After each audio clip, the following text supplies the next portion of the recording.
মানুষের তো অসুবিধা বিষয়টা হবে তবে বছরে সরকারি নদীর জন্য আল্লাহ সকল মানুষই মরণ করে এটাকে চলে যাবে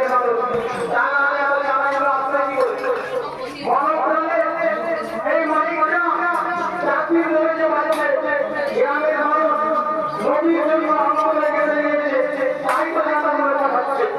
গ্রামবাসী বাইরে বানা পড়ে আজ মাগরি পর্যন্ত আমাদের বাইক চলবে তারপরে আমাদের ওয়াজ নদী বানানো হবে আলহামদুলিল্লাহ মামা ওদের আর মেয়ে খানা করবি চলে গেল আলহামদুলিল্লাহ তারপর গাড়ি করতে লাগবে স্বামীর নাম কোনটা